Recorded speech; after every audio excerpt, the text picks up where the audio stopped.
This is my passion. I love ride and race motorcycle. Et bonjour, bonsoir à tous et bienvenue dans ce nouvel épisode de la boîte à clapper. On est de retour comme la Team Rocket pour vous jouer un mauvais tour. Non. On est là, vous le savez, pour débriefer l'actualité et les courses MotoGP. Et ce week-end, il y a eu des courses Moto3, Moto2, MotoGP sur un circuit moyen, mais bon, il fallait quand même se forcer, on les a regardés.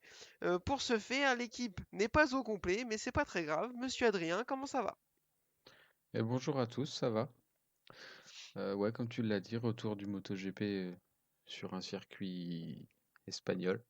Un circuit pas très bien. On va en reparler Voilà, plus longuement parce qu'en plus on est du même avis. C'est un peu dommage ça, mais c'est pas grave.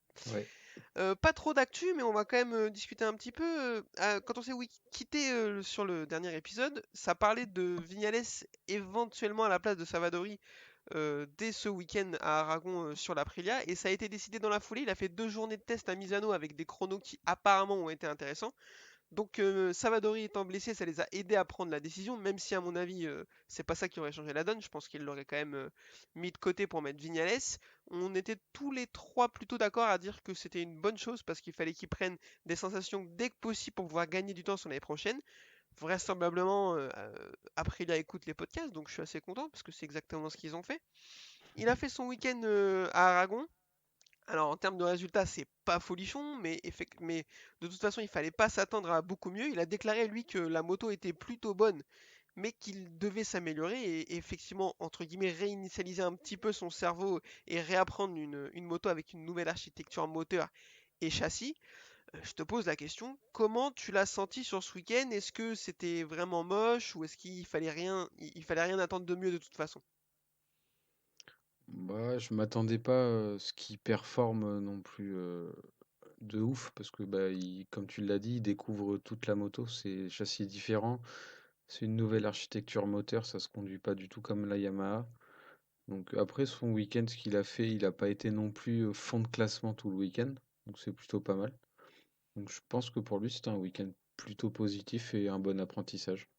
Ouais, moi je suis d'accord. Il a flirté avec le top 15 tout le week-end. Il a été devant Rossi, devant Dixon, devant Marini une bonne partie du week-end à certains moments. Donc bon, de toute façon, découvrir une moto en milieu de saison et être parachuté un peu dessus, c'est ce qu'il voulait, hein, de toute façon, en partant de chez Yamaha comme il l'a fait. Mais il fallait pas s'attendre à ce qu'il fasse des miracles. J'ai fait un petit sondage sur les deux réseaux sociaux, Facebook et Twitter, et il y a des gens qui l'attendaient dans le top 5. Là, Ouais, c'est enfin, trop tôt. je sais pas ce que vous consommez comme alcool, mais il faut arrêter ou faut en boire plus. Enfin, je sais pas, faut faire quelque chose. Non, avec modération, bien sûr. Mais, enfin, moi, je le voyais, ouais, je le voyais peut-être un poil mieux que ça, je dois l'avouer. Je le voyais essayer de gratter peut-être un point ou deux. Mais il a dit que le circuit était pas des plus adaptés pour découvrir la moto. Effectivement, le circuit il est un peu compliqué. Euh, à Ah, voir. c'est des virages en dévers, c'est des freinages sur l'angle, enfin c'est un peu Ouais. compliqué. Quand tu découvres une moto, je pense que c'est pas la meilleure piste. Non, ouais, c'est compliqué. Alex Aspargaro a déclaré quelque chose de mémoire comme en disant que Vignales, ça allait pas être la même cette fois et il allait pas se faire marcher dessus. Alex Espargaro par Maverick Vignales. Est-ce que faudrait qu'il se canalise un peu ou est-ce qu'il, d'après toi, il a raison et ça va pas être facile pour Top Gun? Bah forcément ça va pas être facile parce que Spargaro il est là depuis le début. La moto elle est développée en gros par lui et pour lui. Donc toutes ses, mince pardon. Toutes ses compétences de pilotage bah, sont développées pour lui. Donc Vignales c'est pas du tout ça. C'est pas un pilote agressif, c'est pas, il est plus dans la finesse, plus là où la Yamaha lui convenait le mieux, et là c'est une moto où il faut un peu plus de mordant quoi. Ouais, je suis d'accord avec toi. C'est Alex Espargaro a un style qui est plus adapté à l'Aprilia et c'est normal, comme tu l'as dit, c'est lui qui l'a développé. Donc c'est tout à fait normal. Ça va être compliqué un peu pour Vignales de se mettre dans le rythme avec cette moto qu'il va découvrir et qui est très différente de ce qu'il a connu jusqu'à maintenant. Après, il y a quand même une classe d'écart pour moi entre les deux pilotes. Alors ça va pas être facile pour Maverick Vignales, ça arrivera pas cette année. Mais je pense qu'Alex Espargaro, il faut pas trop qu'il chante non plus parce que l'autre, c'est quand même un gros calibre, quoi. Après, cette année, Alex Espargaro, il emmène très très bien l'Aprilia. Il a encore fait un beau résultat ce week-end, donc à voir. Mais ça va être intéressant de voir. Ils s'entendent bien tous les deux pour l'instant, parce Pour que l'instant, ouais. des exemples de pilotes qui s'entendaient bien, des coéquipiers qui s'entendaient bien et qui s'entendaient plus après, il y en a pléthore. Donc attention. Voilà pour le cas Vignales. Et pour finir avec les news, je voudrais qu'on parle un peu de l'ami Johan Zarco qui a rallié son, son domicile situé à proximité d'Avignon et le circuit d'Aragon en moto, mais pas avec n'importe quelle moto. Lui, il a une Multistrada Pikes-Peak 9 dans le garage. Il a dit non, non, ça m'intéresse pas, c'est beaucoup trop technologique. Il a fait 1000 km jusqu'au circuit sur une vieille Ducati 900 SS d'Arma prêtée par Adrien Parasol. Le mec, il est complètement fou là, c'est pas possible. À quel moment ça peut te venir à l'esprit de faire un truc comme ça, quoi? Bah, moi, je trouvais ça cool comme idée. Franchement, ça change, Après, pour son image, ça peut être drôle, quoi. Enfin, c'est sympa. Moi, ça m'a pas... Si t'enlèves le risque routier de te péter la gueule à 200 bornes du circuit et de pas pouvoir participer à la course. Ça serait moche. Mais bon, après, non, je trouvais ça m'a pas dérangé, moi. Ouais, ouais, après, moi, c'est le choix de la moto qui m'étonne. Enfin, déjà, comme j'ai dit sur les réseaux sociaux, il est parti avec 10 mécanos de Ducati pour être sûr d'arriver. Enfin, tu vois, les mecs, pour être sûr, ils ont vraiment sécurisé. Après, enfin, j'ai vu ça, je me suis dit, c'est pas possible. Mais même, sans parler de Johan Zarco, à quel moment, quand t'as un esprit sain, ça peut te venir à l'esprit de vouloir faire 1000 bornes là-dessus? C'est ça que je comprends pas, moi. C'est-à-dire, il a eu de la chance de pas avoir le coccyx en bouillie en arrivant là-bas, hein. Donc moi, déjà dès qu'il faut faire 300 bornes avec ma moto qui est de 2017, je commence un peu à avoir mal aux genoux et aux bras. Lui, non mais enfin, je veux dire. Après, il y en a qui ont posé la question de se dire oui, est-ce que c'est très malin de faire ça juste avant une course et tout? Bah fermez-la, fais ce qu'il veut. Déjà, ça commence comme ça.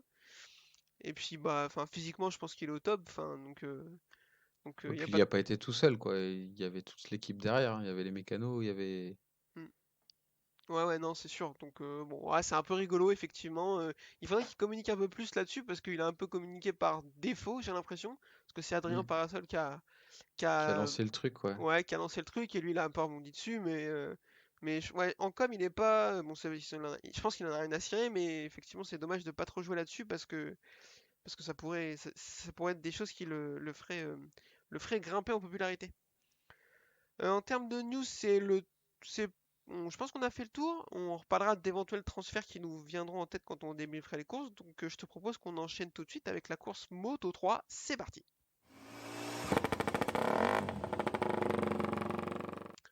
Alors la course Moto 3 sur ce circuit d'Aragon, on a déjà un petit peu spoilé ce qu'on en pensait, mais je te repose la question, qu'est-ce que tu penses de ce circuit horrible? Je l'aime pas. Non, j'aime pas. Encore qu'il y a peut-être la première partie jusqu'au virage en tire-bouchon, là, qui peut être intéressante, mais toute la fin du circuit, je la trouve sans intérêt. Non.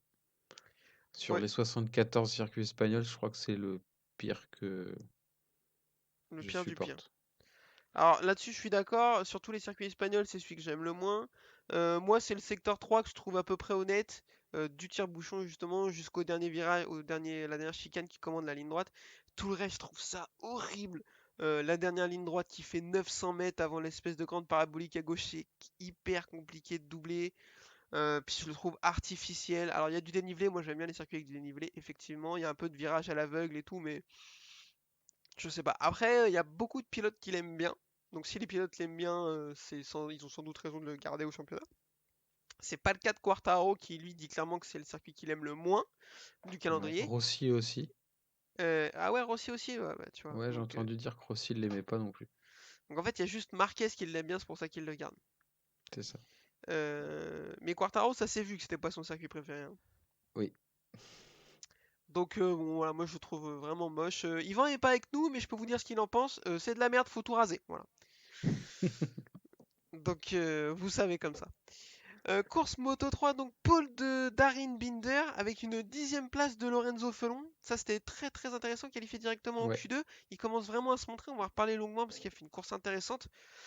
Départ de la course, et là ça va être un peu le bazar comme habituellement. Ça va suivre un petit peu, mais avec un peu de bagarre. Un groupe qui va rester assez dense de 14-15 pilotes pendant très longtemps, avec les habituels Mignot, Antonelli, Guevara, Sasaki, Honshu, Acosta, Garcia, tous ces gens qu'on connaît. Et premier fait de course, ça va être une chute de Rodrigo qui va nous faire de nouveau un high side dans la parabolique à gauche, qui va obliger Fenati, qui faisait une remontée, à écarter et à les couper dans le bac à gravier. Je te pose la question, Rodrigo, il est attendu en Moto 2 l'année prochaine. Est-ce que, enfin là, il s'enchaîne des high side à plus en pouvoir sur la Moto 3. Est-ce que sur une Moto 2, il va pas finir par se casser le bassin? Bah, j'ai peur. Parce qu'en Moto 3, ils ont l'anti-patinage, alors qu'en Moto 2, ils l'ont pas. D'accord, Donc, je me souvenais pas de ça, tu vois. mais bon, c'est dommage parce que c'est récurrent. Il tombe souvent tout seul. Donc, puis c'est rare, quoi, des high side en Moto 3. Il y a que lui, je crois, hein, Bah, qui y arrive c'est-à-dire, cette j'ai année. l'impression qu'il y a que lui qui en fait, quoi. Donc, Donc je sais pas. bon, et en plus ça va gâcher la course de Fenati, c'est dommage parce que Fenati faisait sa belle remontée, elle avait raté ses essais, mais il commençait à gratter des places petit à petit. Il va finir 14e au final, il était 9 à ce moment-là dans le bon groupe, c'est dommage. Le Cobra argentin qui finit dans le gravier, ça commence à être habituel. Je savais pas que, voilà, ce que je voulais dire, c'est que je savais pas que le Cobra était un animal attiré par le gravier à ce point, mais dans son cas, Il cherche la fraîcheur. ouais, c'est exactement ça. Parlons de Lorenzo Felon, donc, qui est dans le rythme, qui au début rétrograde un petit peu jusqu'à la 14e place et va se refaire pour remonter jusqu'à la 9e place, va passer son coéquipier Tatsuki Suzuki. Il va se faire avertir pour dépassement des limites de piste. Il va prendre un long lap. Donc on était tous assez déçus. Il se retrouve 15e. Il rétrograde 16e, 17e. Il revient 15e parce qu'il y a des chutes. Et il va se faire, alors vraisemblablement fauché dans le virage par Jérémy Alcoba. Je dis vraisemblablement parce que j'ai pas revu les images, je crois pas qu'il les ait remontrées. En tout cas, ils ont été tous les deux impliqués dans une chute. Alors, enfin, c'est clairement de la. Je, je- Comme on n'a pas vu les images, la réputation de Jérémy Alcoba ne plaide pas pour lui. Je pars du principe que c'est lui qui l'a fauché, alors que c'est peut-être pas le cas. En tout cas, très déçu et très frustré, on a vu dans le stand, il a acheté son casque Lorenzo Felon. On peut le comprendre, mais il a quand même fait une super course. Pour moi, c'est un week-end vraiment positif pour lui. Ouais, il a fait une belle course et puis comme ouais, vraiment un bon week-end quoi, parce qu'il a été là tout de suite, qualifié en Q2 directement, donc c'est pas mal, c'est une belle progression. Mm. Et bah, aujourd'hui, il a fait un très bon début de course, mais malheureusement, qui s'est terminé de la pire des manières pour un pilote quoi. Ouais, ouais, je suis d'accord. Je pense même que c'est son meilleur week-end de course depuis de l'année, de son année rookie, Ouais, parce que vraiment, il a été régulièrement dans le top 10. Pour moi, bon, sans cette petite erreur ces multiples erreurs qui vont lui valoir un long lap et ce fauchage vraisemblable dans les règles, c'était ses premiers points en carrière, quoi. Donc c'est dommage. Mais ça montre qu'il a sa place et qu'ils ont eu raison de lui donner une chance pour l'année prochaine. ouais, puis avant le long lap, il était aussi devant son coéquipier, Mm, qui arrivait pas forcément à le remonter tout de suite quoi, donc c'est pas mal, et puis il était dans le bon paquet, quoi. Il a été distancé à un moment, je crois qu'il était à un peu plus d'une seconde du groupe de tête. Il a su recoller, mm. et Ouais, bon, ouais. après, malheureusement, il a pris son long lap, donc ça a ruiné sa course, mais c'est vraiment un bon week-end, ouais. Ouais, ouais, c'est clair. C'est comme tu dis, la fin est frustrante, mais par contre, dans la globalité, le week-end est vraiment au top. Suite de la course, les léopards reviennent comme des balles. Donc Denis Foggia et Xavier Artigas qui avaient raté leurs essais remontent petit à petit. C'est des fusées dans les deux lignes droites comme habituellement. Et ça se bagarre, ça, un peu comme des chiffonniers dans le peloton. Et Pedro Acosta va nous enchaîner deux trois petits freinages limites jusqu'à un freinage au-dessus de la limite. Il va perdre l'avant à l'intérieur en essayant de faire les freins à Xavier Artigas et va l'envoyer au septième ciel, mais non, ça c'était pas très bien. Euh, Non, à Catalunya, voilà, directement. il va l'envoyer exactement, il va finir à Catalunya. Est-ce que il a pas un petit peu trop abusé l'ami Pedro Acosta là sur le coup? Ben, un petit peu, et puis moi, ça m'a surpris de le voir dans cette position-là, parce que toutes les courses qu'il nous a présentées, partout où il a pu être limite, il s'est toujours rattrapé. Tu voyais vraiment qu'il était en osmose avec sa moto. Et là, aujourd'hui, bah, il me semble que ça a été le premier dérapage quoi, Hmm, du pilote de. ouais. pour une moi, chute bête, on va dire. ouais, pour moi, c'est son premier craquage de l'année. Il y avait eu une chute au Mans aussi, mais sous la pluie, dans des conditions assez dantesques, donc c'est compliqué de lui tirer dessus pour ça. Là, vraiment, et puis en plus de cette chute, ça faisait deux, trois fois qu'on le voyait très limite. Il était vraiment au-dessus de ce qu'il pouvait faire, à mon avis. Il, Ouais. il tentait des freinages qui étaient compliqués. Donc, ouais, premier. Alors, c'est pas le fait qu'il soit pas dans le coup qui est un craquage, ça arrive à plein de pilotes de pas être dans le coup. L'important, Jules Danilo l'a très bien dit, c'est dans les mauvais jours qu'on gagne des championnats, pas dans les bons jours. C'est quand on sait finir 8, 9, 10 comme l'a fait Quartararo aujourd'hui sans vouloir spoiler, qu'on va gagner un championnat sur la longueur. Là, il a énormément de chance, on va en reparler, mais à force de trop forcer comme il a fait et de pas penser, de pas assez penser à son avance au championnat, il a failli tout perdre. Donc attention, jusqu'à maintenant, effectivement, comme tu l'as dit, on avait vu enfin, rien laisser transparaître. Là, on a enfin vu que le jeune homme était humain. Ouais. Je dis qu'il a énormément de chance parce que devant, Sergio Garcia n'est pas informé de ce qui se passe. Alors on va en reparler ça aussi, est-ce que c'est un bon choix ou pas? L'équipe fait le choix de ne pas lui dire que Pedro Acosta est tombé. Il est troisième à l'entrée du dernier tour. Il se bagarre avec son coéquipier Izan Guevara, ça aussi on va en reparler. Et il va chuter tout seul, là où il aurait pu prendre 16, 20, 25 ou 13 points d'avance sur Pedro Acosta, mais il va repartir avec exactement le même delta de points qu'il a avec lui. Euh, on est d'accord que là, il doit avoir un sum interstellaire. Bah, il a perdu gros. Après, j'avais pas fait gaffe que l'équipe avait pas noté la chute d'Acosta. Ils auraient peut-être dû le faire. Il aurait peut-être réfléchi et temporisé un peu en prenant des points pour se rapprocher d'Acosta au championnat. Mais bon, là, ça s'est pas passé comme ça. Et bah, du coup, c'est résultat blanc, quoi, Hmm. pour les deux. Ouais, Donc, il finit 18ème, il marque pas de points. Moi, c'est vrai que la question se pose. Ils ont fait le choix de pas l'informer pour pas qu'il stresse, entre guillemets. Enfin, je sais pas trop. Mais en tout cas, ils ont fait ce choix-là. Ça se comprend. Moi, je pense que c'était assez dangereux de le faire. Ça a prouvé parce que effectivement, comme tu dis, peut-être que il aurait assuré sa troisième place plutôt que de forcer pour aller chercher la première s'il avait su que Acosta était tombé.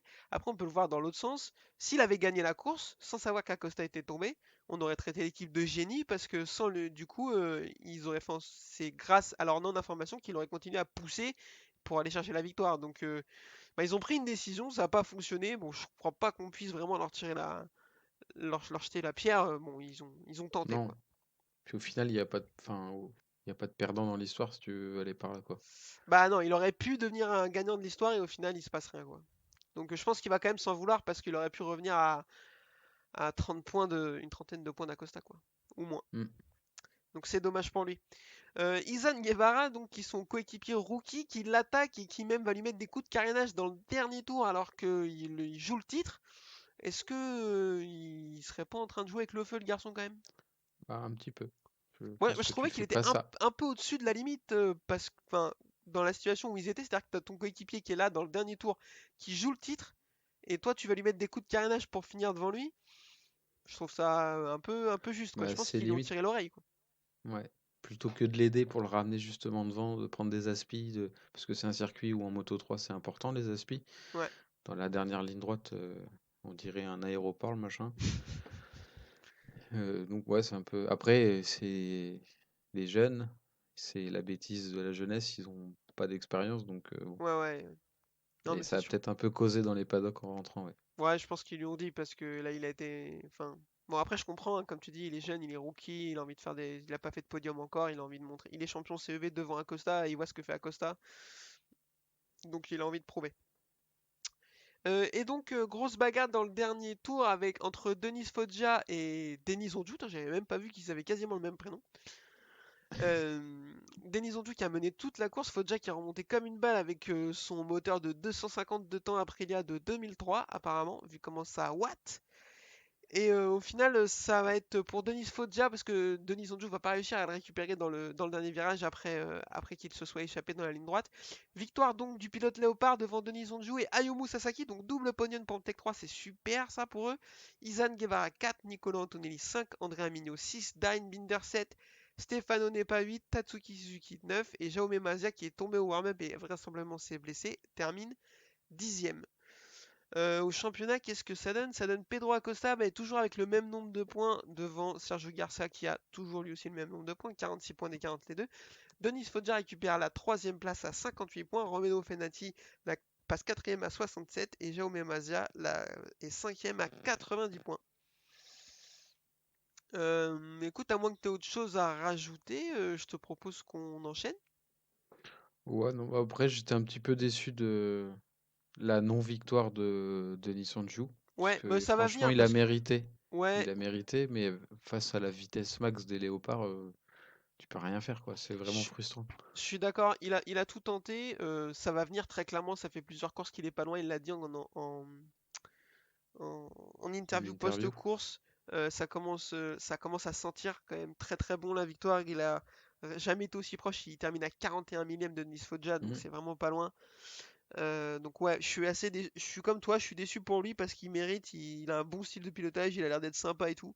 Mais ça va venir très clairement. Là, il est pas loin. Et bien après ce débrief de la course Moto 3, je te propose qu'on enchaîne tout de suite avec une course Moto 2 des plus reposantes. Comme habituellement. C'est parti, Moto 2. Course Moto 2 donc avec une pole de Sam Lowe. Tiens, qui refait son apparition. On avait oublié qu'il était là. Mais l'année Il dernière, est c'est lui. revenu de vacances. Ouais. L'année dernière, c'est lui qui gagne les deux courses en Aragon et de vraiment très très loin. Donc je m'attendais à ce qu'il soit performant ici. On va voir de quelle manière il a performé. Départ de la course, il s'échappe, mais il va vite se faire récupérer par Raoul Fernandez, qui va le doubler et s'échapper pour aller gagner. Hein. Je ne veux pas vous faire durer le suspense parce qu'il n'y en a pas eu. Derrière, c'est compliqué pour Rémi Garner qui galère un peu, qui se fait doubler un peu par tout le monde, par Ogura qui est pas mal. Il se fait un peu pousser par Fernandez, Navarro, c'est pas facile pour lui. Il va réussir à retrouver du rythme pour pouvoir les doubler et s'en échapper. Il est troisième derrière Lowe's et là ça va commencer un enchaînement de chutes assez inhabituel tout de même il faut le dire. Hector Garzo va chuter alors qu'il était sur une super remontée. Albert Arenas va chuter alors qu'il faisait aussi une très belle course. Marco Bezzecchi va chuter alors que lui faisait une course dégueulasse par contre hein, pour son rang ça faut le dire. Et Sam Lowe's va chuter alors qu'il était deuxième. En plus, Raúl Fernandez blessé, il était à une seconde. On se disait, bon, sur la longueur, peut-être que l'Espagnol va devoir baisser de rythme à cause de la douleur et que Sam Lowe va pouvoir le récupérer. Mais on n'aura pas l'occasion de le savoir parce qu'il va aller goûter du gravier. Derrière, on va avoir une petite bagarre entre Augusto Fernandez et Jorge Navarro qui était intéressante, il faut le dire. Et c'est Augusto Fernandez qui aura le dernier mot pour finir troisième devant Navarro 4 et Canet 5. Elle était un peu chiante cette course, on est d'accord. Ouais, bah malheureusement, on va arrêter de le dire parce que les gens disent que on n'a pas de respect pour les pilotes. Mais c'est pas les pilotes qu'on respecte pas, je pense que c'est la catégorie moto qui a été faite, je sais pas. Enfin, c'est bizarre. Il y a trop peu d'écart entre les motos, et du coup, ça fait des courses bah, chiantes. Ouais, Voilà. Et non, bah, la seule bagarre intéressante, c'était Fernandez et Navarro, quoi. ouais, ça c'est vrai que c'était pas mal par contre, ils sont Ouais. un peu battus pendant 3-4 tours, ça c'était cool à la fin. Pour continuer le classement, Didier Antonio 6, Ferminal de Guerre 7, ça c'est vraiment impressionnant. Ayugura 8, Tony Arbolino 9 et Marcel Schroeter 10. Parlons-en de Ferminal de Guerre, on le connaît pas trop, pour pas dire pas du tout, il est champion d'Europe Moto 2 si je ne me trompe pas. Il a 16 ans, et là il est venu en remplacement de je ne sais plus qui, je saurais plus dire qui il remplace. Il partait assez loin et 14 ou 15e, il arrive à remonter jusqu'à la 7e place, entre autres grâce aux chutes, mais pas que. Bon, écoute, ce garçon on le connaît pas, mais il est plutôt prometteur. Alors, pardon, mais je l'ai absolument pas vu. Je sais pas qui c'est. Je, je suis désolé, mais Voilà, le respect des pilotes, on en parle. Bon, pardon, hein, mais non, on t'en prie, on t'en prie. Bon, en tous les cas, à surveiller parce que c'est un petit jeune et il a l'air de pas du tout rigoler. Pour la suite du classement, Corsi 11e, Ramirez 12, Joe Roberts 13, Cameron Maubir 14 et Celestino Vietti 15. John McPhee a fait la course Moto 2 en remplacement de Jack Dixon qui est lui-même remplacé Franco Morbidelli et il termine 20e. Félicitations. Bon après, c'est quand même pas facile d'arriver sur une moto que tu connais pas et tout, hein, mais en courte saison et tout, hein, c'est compliqué. On peut pas lui jeter la pierre à chaque Grand Prix non plus. non, non. Puis Mais bon, le pauvre, j'espère qu'il en a profité, c'était peut-être sa seule chance d'essayer une Moto 2. Je suis vraiment une ordure.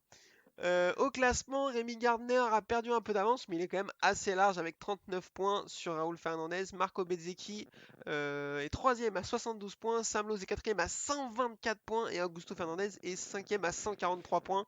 Les deux pilotes Aki Ayo qui ont vraiment mis une, une grosse branlée à tout le monde, très clairement, au championnat. On Et n'a qui pas. ont été sacrés champions du monde de Ouais, le team. écurie. Ouais, le Exactement, team, ouais. ouais. Le team a été sacré champion, champion de l'année. Donc bon, ça c'était quand même un secret de Polichinelle parce que les deux pilotes sont au top. Donc Oui. c'était sûr que ça allait être pour eux. Quelque chose dont on n'a pas parlé en Moto 3 et sur lequel j'aimerais qu'on revienne. Les deux pilotes Aki Ayo qui sont donc en tête du championnat partent en MotoGP chez Tech 3. Ils vont être remplacés par Augusto Fernandez et par Pedro Acosta. Donc ça on en avait parlé il y a quelques épisodes, à savoir est-ce que Pedro Acosta doit passer directement en Moto 2 ou rester en Moto 3? La réponse, elle est là. Il va passer en Moto 2. Pour toi, est-ce que c'est une bonne chose pour lui et pour le team? Ouais, c'est un bon choix pour Acosta de monter en Moto 2 parce que cette année, il a montré des belles choses en Moto 3. Là, s'il n'y a pas de autre chose qui se passe, il va tout droit vers le titre. Mhm. Donc, il a vraiment, pour moi, un niveau au-dessus des autres. Donc, sa place est méritée en Moto 2, ouais. Ouais, je suis assez d'accord avec ça. Il faut pas brûler les étapes, il faut pas aller. Pour moi, enfin, un pilote Moto 3, c'est compliqué de l'envoyer, de le faire faire qu'une saison pour passer en Moto 2 parce qu'il y a vraiment un gap euh, euh, abyssal entre les deux catégories et les motos, je trouve, en termes de performance. On a vu pas mal de pilotes se casser les dents, être très performants en Moto 3 et se casser les dents en Moto 2. Danny Kent, Lorenzo Della Porta, bisous. Donc c'est compliqué. C'est pour ça que moi je suis plutôt de la team. On attend un peu en Moto 3, 1 an, 2 ans, 3 ans, et après on compte les points. Là le mec est tellement fort, et il y a le contre-exemple de ce que je viens de dire qui s'appelle Raoul Fernandez aujourd'hui qui est passé en Moto 2, qui réussit très très bien son passage en Moto 2 en sortant de la Moto 3. Je pense qu'il fallait le faire, le mec il a l'air de pas avoir le temps, d'être pressé. Donc pour moi, c'est la meilleure chose à faire. Lui mettre Augusto Fernandez en plus en coéquipier, à mon avis, c'est très bien parce que c'est un pilote expérimenté, bon, mais assez irrégulier. Donc, je pense qu'il est beaucoup moins talentueux que Pedro Acosta. Donc, à mon avis, il y a une hiérarchie naturelle qui va s'instaurer entre les deux pilotes. Ils vont pas se Ouais. tirer dessus, je pense. Donc, ouais, pour Ayo, c'est une belle performance.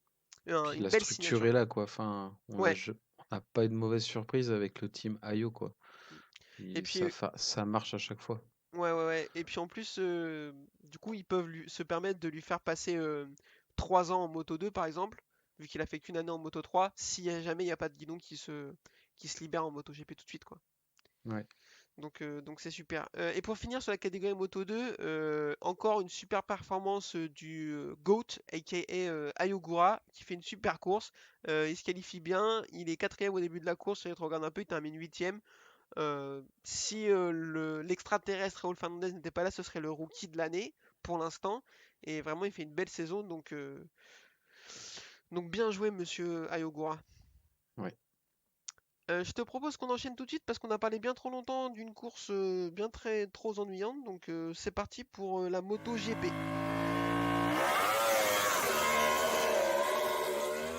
Alors, la Moto GP, pôle de Pecco Bagnaia. On n'est pas très étonné parce qu'on sait que c'est un pilote très performant sur un tour. Il l'avait montré déjà notamment au Portugal et au Qatar. Là, il a explosé le record de 3, 4 dixièmes. Enfin, de toute façon, il a mis 3 dixièmes à tout le monde devant Miller et Quartaro qui n'est que entre guillemets troisième. Donc ça c'est une super performance. Il a réussi à emmener la Ducati dans le sinueux comme si c'était une Yamaha, incroyable, une Yamaha-Ati, il s'est retrouvé, ou une Ducaya, je sais pas comment on dit, mais incroyable. Euh, d- et derrière la course, donc ça va être assez calme, il faut pas se mentir, jusqu'aux 4 derniers tours dont on va reparler en long, en large, en travers. Il fait un très bon départ, Bagnaia, et derrière, bon départ de Marc Marquez également, qui s'accroche à son échappement, et ils vont tous les deux s'envoler, et les autres vont pas les revoir. Derrière, il y a un groupe qui se crée, Mir, Alex Espargaro et Jack Miller, qui vont essayer de s'accrocher aux deux, mais ça va pas être possible, donc ils vont faire leur petite course à 3. Zarco, lui, est complètement absent. Une nouvelle fois, il va faire un choix de pneus différent, et une nouvelle fois, apparemment, ça va être catastrophique. tout le monde avait exactement les mêmes pneus. Si, alors, je me trompe pas. Ah Ouais. oui, parce que la dernière fois, je voulais pas, je voulais commencer par ça. J'ai complètement oublié. Euh, Petit disclaimer, on a passé un quart d'heure la dernière fois à le tacler parce que on disait qu'il était parti en pneu soft à Silverstone et qu'il fallait pas le faire. C'était complètement faux. Voilà. Donc nos excuses, hein, on est parti avec des mauvaises informations. On Euh, regardera les courses la prochaine fois, ouais, promis. ouais, parce qu'en fait, on fait semblant depuis le début. Là, maintenant, on va essayer de regarder vraiment les trucs, les courses. Donc ce coup-ci, vraiment, il est parti avec un pneu différent des autres à l'avant. Tout le monde était en dur avant, tendre Et arrière, soft arrière, ouais. je crois. Et lui était en médium avant, soft arrière. Et je sais pas si c'est la raison de son problème, mais ça a été catastrophique. Il partait 9, 10, quelque chose comme ça. Il va terminer 17ème. C'était une déroute, très clairement. Il s'écroule au championnat. Il n'y a pas d'autre mot. Même la deuxième place maintenant commencer à être compliqué à aller chercher. Donc voilà, je sais pas ce que t'en penses toi. Est-ce que tu penses que c'est ce road trip en 900 SS qui l'a perturbé? Parce que je l'ai lu Mais ça. moi, j'ai vu une 900 SS dans le tour de chauffe. Alors, je sais pas si c'est lui qui s'est planté ou. Si c'est Non, lui, mais bisous à Vignales et Rossi qui ont réussi à finir derrière, hein. non, c'est vrai que c'est décevant. Ça fait deux trois courses qu'on en parle. On est un peu déçu par ces choix de pneus déjà, ça. Parce que là, ce coup-ci, il s'est vraiment trompé de pneus par rapport aux autres. Alors, je sais pas si c'était la raison exacte de sa descente aux enfers. Je sais aussi, j'ai lu, et je pense que tout le monde l'a lu, qu'il se plaignait aussi d'une douleur à un avant-bras. Il Ah ouais, j'ai pas pensait à vu une ça. opération. Il pensait à une opération. Alors, est-ce qu'il a aussi souffert de ça pendant la course? Je sais pas. Possible, ouais. Donc, mais ouais, c'est un peu décevant. Et puis, bah, c'est qu'en fait, la trêve estivale n'a pas été bonne pour lui du coup, quoi.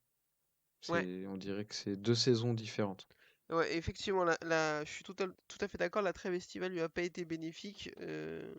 Il est plus dedans du tout par rapport au début du championnat. Donc bon, maintenant, plus qu'à espérer que ça revienne, qu'il trouve les ressources mentales, ça on n'a aucun doute qu'il va pouvoir les trouver pour se remettre dans une bonne dynamique et essayer d'aller chercher cette deuxième place qui commence quand même à s'envoler un peu. Mm. Des petites chutes d'Alex Marquez et de Jake Dixon, bon, c'est assez anecdotique parce qu'ils étaient pas très bien, ces deux jeunes hommes. Quartaro, pas du tout dedans. Départ raté. Il se retrouve 4-5e et il va descendre petit à petit au classement jusqu'à la 8, 9, 10e place. Il va réussir à se maintenir ensuite, mais compliqué. De toute façon, il l'avait dit hein, que c'était pas son circuit préféré, qu'il allait se concentrer sur limiter la casse. C'est ce qu'il a fait. Bon, voilà, c'est rien de dramatique, on est d'accord. Non, non, après, il marque quand même des points, parce qu'il finit huitième. Hmm. Donc, il reste quand même, il a quand même de l'avance au championnat. Après, bon, c'est dommage quand même dommage pour lui de ne pas performer sur cette piste. Hmm. Mais bon, après, chaque pilote a ses pistes préférées, donc on peut pas lui jeter la pierre non plus, quoi. Ouais, ouais, c'est clair. Non, non, mais il a fait ce qu'il réussissait pas à faire l'année dernière, c'est-à-dire limiter la casse, sauver les meubles et prendre les points quand c'était pas possible Mm. d'aller chercher un podium, quoi. C'est ça. Donc c'est très bien. Derrière, on a une super course d'Iker Lecuona qui va remonter tout le monde jusqu'à la 7ème place avant de faire une erreur. Est-ce que ce jeune homme ne mériterait pas le surnom de Jean-Michel Trottard? Si, bah, il y en a plusieurs, j'ai l'impression que quand ils savent qu'ils sont plus sous contrat, hop, bah, ils se libèrent. Donc, Ouais, ouais, ouais, non, mais c'est un peu étrange. C'est bien pour lui, mais bon, il est en train de se réveiller, comme on l'a dit, trop trop tard tard, ouais. et il aura pas de guidon pour l'année prochaine. Alors apparemment, ça partirait sur du Superbike. On n'a rien contre la Ligue 2, hein, mais enfin la CFA 2 plutôt. Bah, c'est Mais dommage parce qu'il fait une belle donc course, quoi. ouais, c'est ça, c'est quand même pas pareil. Donc à voir.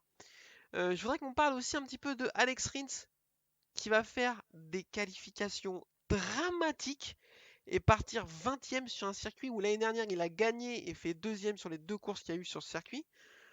Euh, on est d'accord, il est assez content d'avoir son contrat verrouillé pour l'année prochaine parce que sinon il commencera à transpirer à grosses gouttes vu l'année dramatique qu'il est en train de faire là. Oui. Déjà, c'est bien, il est pas tombé. C'est un bon début. Déjà, c'est bien, il y a amélioration. Mais oui, c'est pour un pilote de sa trempe, ce qu'il a su nous montrer dans les années précédentes, cette année, c'est inquiétant, ouais. Ouais. Ouais, je suis d'accord. Moi, quand je suis passé en fin d'année dernière ou en début de cette année, je ne sais plus, faire un débrief de la saison 2020 chez les copains de Seki en pôle, j'avais dit que Alex Rins, moi, c'était un de mes pilotes préférés, que je trouvais qu'il avait beaucoup de vitesse et qui, à mon avis, s'il gagnait en régularité, allait être capable de jouer le titre. Bah voilà, Pas cette année. belle expertise de nouveau. Enfin, on sait que la Suzuki est compliquée à emmener sur un tour. Ils ont toujours eu du mal à se qualifier, les pilotes Suzuki, à faire des bonnes qualifs et des bonnes places sur la grille. Sauf que là, Joan Mir, il se met septième. Il arrive de plus en plus souvent à aller directement en Q2. C'est pas le cas de Rins. Donc attention, jeune homme, parce que derrière, il y a du monde qui va pousser et c'est des coups à perdre son guidon. Et puis alors, on arrive aux 4 derniers tours parce que très clairement sur le reste de la course, il se passe pas grand-chose. Et là, messieurs Marc Marquez et Francesco Bagnaia vont nous offrir une bagarre assez épique à coup de je te passe au frein, je suis un peu trop large et je te redouble à l'intérieur. Alors, finalement, c'est Francesco Bagnaia qui va avoir le dernier mot, qui va remporter sa première course devant Marc Marquez.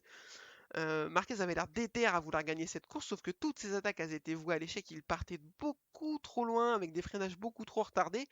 Ce qui fait que c'était limite, alors je mets des giga guillemets, hein, pas très compliqué pour Francisco Bagnaia qui n'avait qu'à le laisser passer, serrer sa corde et réaccélérer mieux que lui pour le repasser. À aucun moment il a dû le passer au frein sur un truc un peu compliqué parce que à chaque fois Marquez, il était comme on le voit depuis cette dernière course, tu vas me dire si tu es d'accord avec moi, un tout petit poil au-dessus de ses capacités, physiques ou de moto, je ne sais pas, et ça lui permettait pas vraiment de passer et de sécuriser la première passe devant Bagnaia. Ouais. Bah, ses attaques étaient intéressantes à voir, mais pour lui, elles lui ont rien apporté du tout à part perdre du temps. Parce Mm. qu'on a vu que Bagnaia, lui, en gros, c'est comme s'il l'avait pas vu. Il est toujours resté sur ses lignes, il a toujours freiné au même endroit. Enfin, tu effaces Marc Marquez de l'image, Bagnaia fait une course normale, quoi.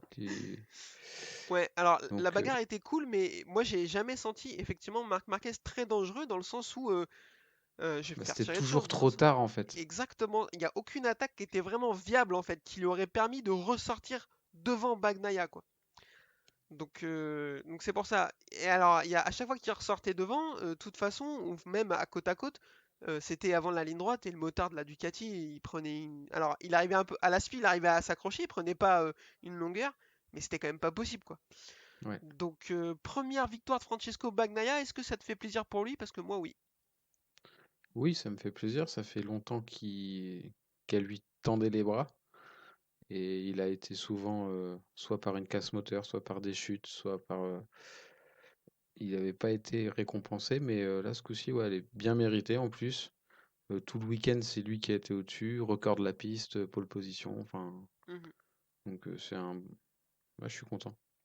Ouais, on est assez d'accord. Il mérite, ça fait longtemps qu'il court après, depuis au moins un an et sa chute alors qu'il était seul en tête à Misano.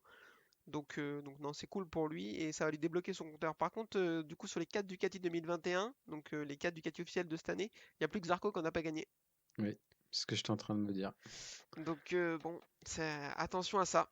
Joan Mir troisième qui fait lui une opération correcte au championnat. De toute façon, je pense qu'avec sa Suzuki c'était compliqué d'aller chercher mieux. Alex Espargaro quatrième, belle course de nouveau.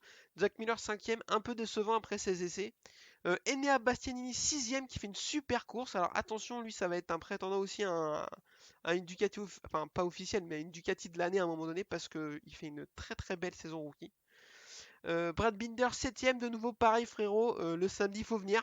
Tu vois, faut pas. Enfin, je veux dire, là, il arrive à se qualifier en Q2, mais il fait dernier de la Q2. Et forcément, après, comme d'habitude en course, il fait une belle remontée, mais ça suffit pas. Il commencera à être dangereux quand il arrivera à se qualifier régulièrement sur les deux premières lignes, maximum sur la troisième. Quand tu te qualifies à partir de la quatrième ligne, c'est pas possible. Ou c'est Ouais. trop compliqué. Quartaro 8ème, on a dit donc qu'il va sauver les mêmes. Jorge Martin 9ème, on l'a pas trop vu, il a fait un beau départ, mais après c'était compliqué pour lui. Nakagami 10ème, moi j'étais étonné, je m'attendais à mieux le voir vu ce qu'il a montré l'année dernière, je sais pas ce que t'en penses. Ouais. Ouais, parce que l'année dernière, il avait fait la pole, je crois, Il fait la avant de, pole, il tombe avant de au tomber. quatrième virage, voilà, mais il était au-dessus du lot, hein. Ouais, bah, on l'a pas trop vu cette année, Nakagami. Non, moi je Donc, la trouve assez décevante sa saison. Il est aussi signé pour l'année prochaine. Il va falloir pas qu'il se rate. Après, Honda pousse et pour avoir un pilote japonais, c'est ce qui le sauve.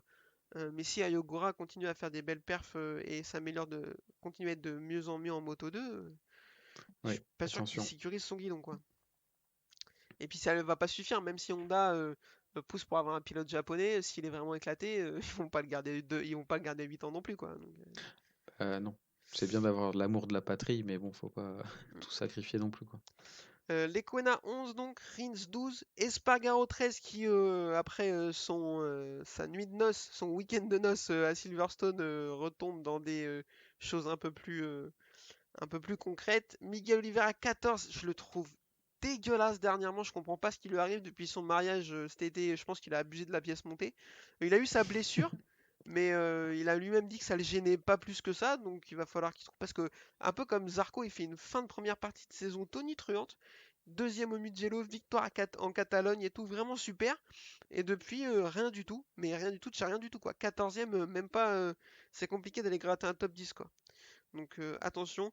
Danilo Petrucci qui peine à terminer 15e. KTM l'a invité, il lui a proposé de faire le Dakar l'année prochaine. Je crois qu'ils n'ont pas précisé que c'était pour conduire le camion de l'assistance par contre, hein. Parce que c'est vraiment, vraiment pas super ce qu'il fait. Et il faut qu'il se renseigne auprès des frères Fernandez parce que c'est Nani Roma, leur manager. Ouais, là, je pense Donc, qu'il faut comme qu'il il a aille déjà leur fait le voir. Dakar, peut-être que. Ouais, il a fait un peu plus que le faire, il l'a gagné, hein. Oui, oui. Donc voilà.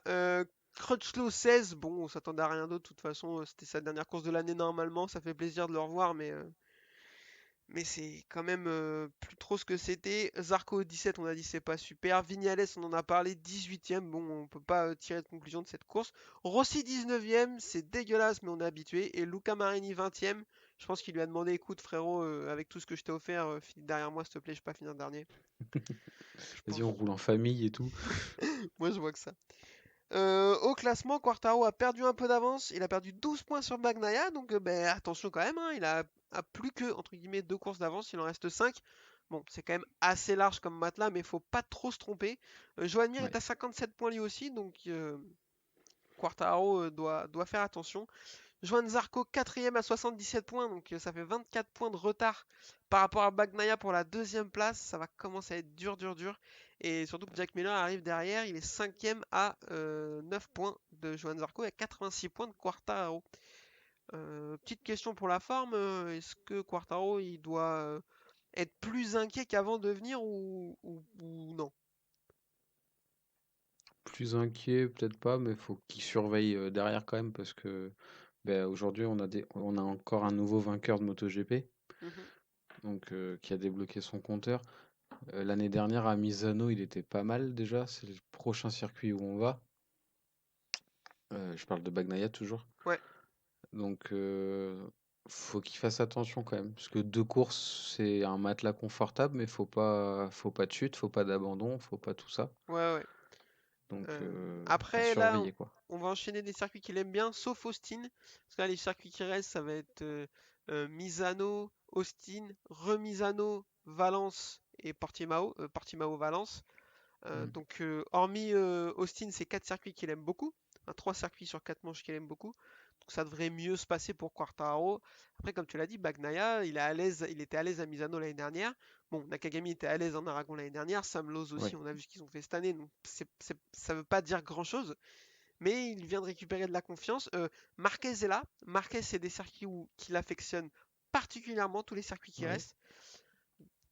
Donc il peut être gênant pour Quartararo, venir lui prendre des points, venir lui faire des erreurs parce que lui il va essayer de gagner les courses, il est pas dangereux en championnat, il n'a rien à cirer.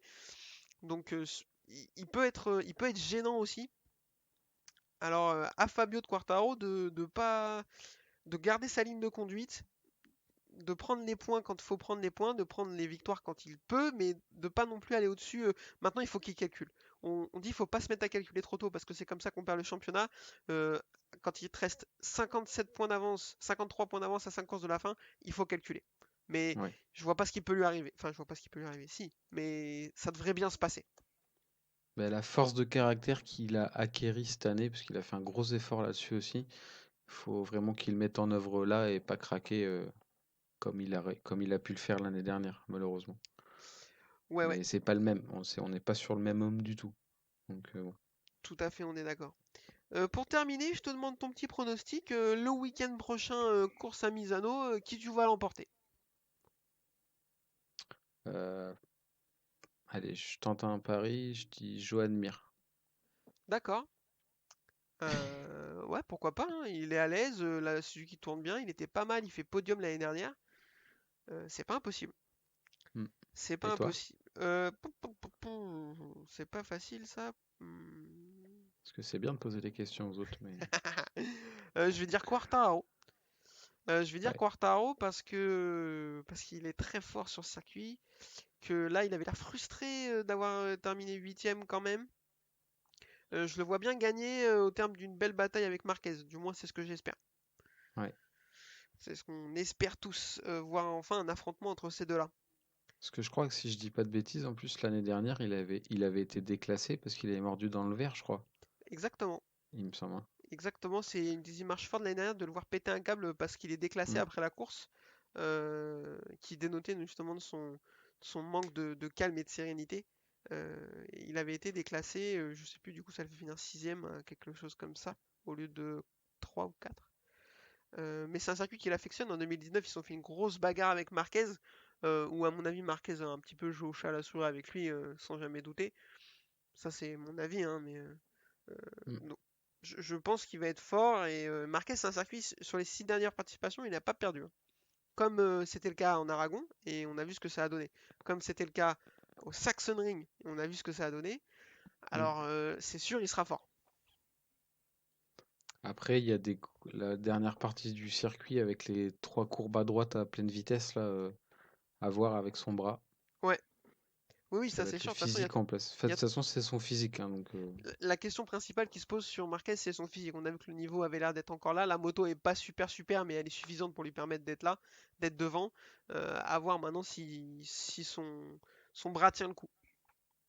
ouais. Est-ce que c'est bon pour toi? Je pense qu'on a fait le tour de ce week-end. Allez, eh ben écoutez, on vous remercie de nous avoir écoutés. Pour nous suivre, vous êtes habitués désormais Spotify, Deezer, YouTube, Apple Podcast pour nous écouter raconter n'importe quoi et vous donner des pronostics complètement faux. Mais ça, vous êtes habitués également. Pour nous suivre Twitter, la page Twitter, la boîte à clapper, et le groupe Facebook, le Narchi du MotoGP. Envoyez-moi vos mèmes et vos blagues, c'est vraiment ce qui nous fait le plus plaisir, je crois. Et puis on se donne rendez-vous dans une semaine pour parler d'un circuit pas beaucoup mieux. Non, je suis dur, il est mieux quand même. Je suis dur. Je le préfère, moi. Ouais, ouais, non, quand Moi, même. je, moi, je l'aime bien. Vous ne l'aimez pas, autant que ce soit toi et Yvan, mais moi, c'est un Non, mais circuit que j'aime bien. ouais, je l'aime pas trop, mais bon, ça me dérange pas qu'il soit là, quoi, on va dire ça. Et ben merci beaucoup, et Et bisous à ben, tout le monde. merci. Bonne soirée. Bonne soirée. This is my passion. I love ride and race motorcycle.